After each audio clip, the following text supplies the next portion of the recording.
Hey guys, caught myself a cold this week, so I hope you can deal with my voice for just this episode. Command & Conquer development shuts down. Neverwinter's upcoming module is adding a new class. Marriage makes its way into Age of Wushu's next expansion. Hawken constructs a new co-op mode and more on this week's episode of Free-to-Play Weekly.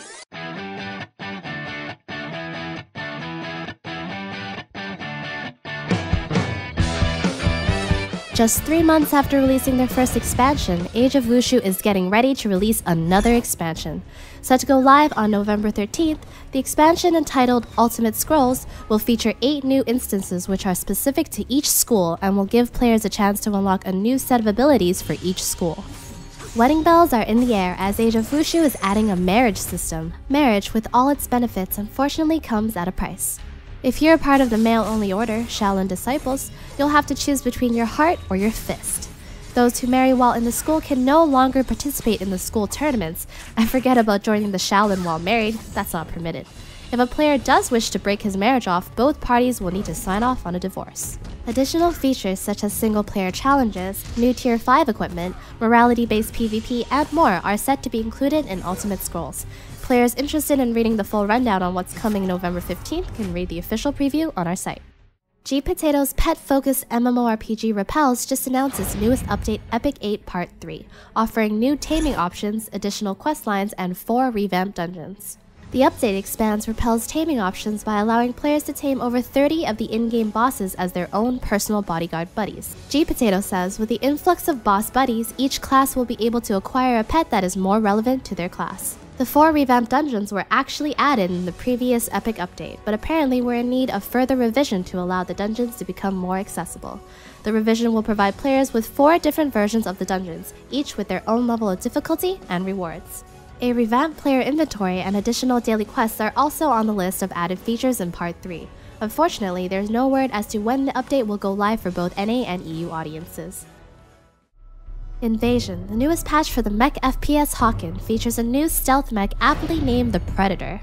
As an ambush specialist, the Predator can camouflage itself while simultaneously revealing nearby enemies, even through terrain. The Predator's weapon loadout reflects the medium-class mech's close combat affinity. 2 new weapons, a remote detonated mine launcher, and a chargeable nail gun come standard equipped on the Predator. Mech can also disrupt the enemy's vision with a special Predator-only disruptor item. Invasion also adds a new co-op mode which aptly fits the patch name, Co-op Bot Destruction, which pits groups of players against 25 waves of invading bots, with each wave progressively more difficult than the last. Players can upgrade their mechs between waves to increase their damage and armor or reduce their heat generation.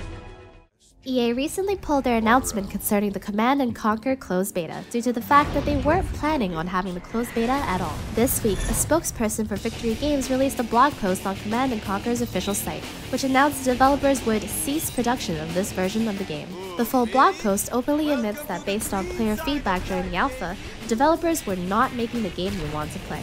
Originally intended to be a sequel to Command & Conquer Generals, Command & Conquer was the 4th CNC-related title to be cancelled in the last decade. The news worsens as EA confirmed with Polygon that the team at Victory Games will be disbanded.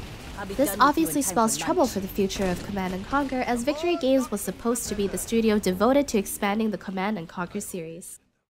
Perfect World Entertainment has announced the second module for their D&D-inspired MMO Neverwinter.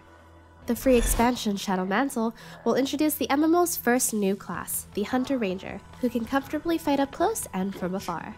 Besides the new class, Shadow Mantle expands upon Neverwinter's ongoing story by adding the Dread Ring campaign, which has players exploring a massive structure built for ritual magic. Unlike the Feywild campaign, Dread Ring will be much less linear and features new loot, rewards, and iconic D&D boss battles. Existing classes will also receive new Paragon paths, which introduce brand new combat choices. Each added path will provide players 1 new at-will, 1 new encounter, 1 new daily, 3 class features, and 3 feats. Perfect World has yet to announce when Shadow Mantle is scheduled to go live. However, players can already hop onto the public test shard and try out the new additions for themselves. More information can be found by checking out the official preview on MMOBomb. Starting this fall, Uncharted Waters Online will be moving away from longtime publisher Netmarble and establishing itself under Webzen's recently acquired OG Planet. All player accounts and progress are set to come along for the transition without losing any current content. The move itself was done in an effort to promote further growth of the North American player base. According to Netmarble, UWO service under the publisher will conclude at the end of November, with service resuming under OG Planet a few days later.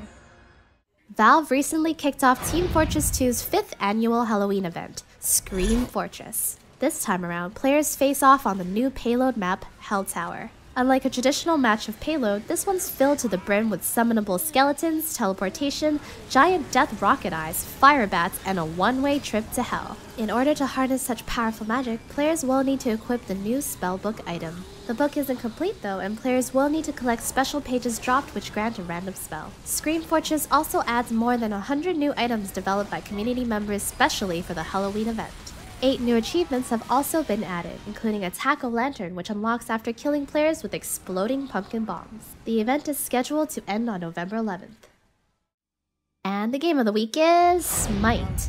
SMITE is a visually stunning MOBA from Raiderz Studios that blends the classic mechanics of a MOBA with the viewpoint of a third-person shooter. The change to third-person opens up brand new gameplay challenges not typically found in MOBAs. In SMITE, players take control of gods from Eastern and European mythology and engage in vicious action-packed combat. Like other MOBAs, teamwork, strategy, and proper use of your god's powers are key to victory, but SMITE does add a new dimension by making both auto attacks and a majority of your abilities skill shots. In addition to the usual 3-lane map and modes, SMITE also features 4 additional modes with widely different rules and unique maps. Raiderz even offers matches of the day, which take a normal SMITE mode and add some new twists. With these twists, players may find themselves starting a match with 100k gold or only battling with those endowed with mighty beards. If commanding powerful gods from all over the world in high-action, skill-based combat gets you excited, then be sure to try out SMITE. That is going to be all on this week's episode of Free-to-Play Weekly. Don't forget to like, subscribe, and leave a comment in the comment section below. And be sure to head over to mmobomb.com for more free-to-play action. Until next time, hopefully I won't be sick. Natsumii out.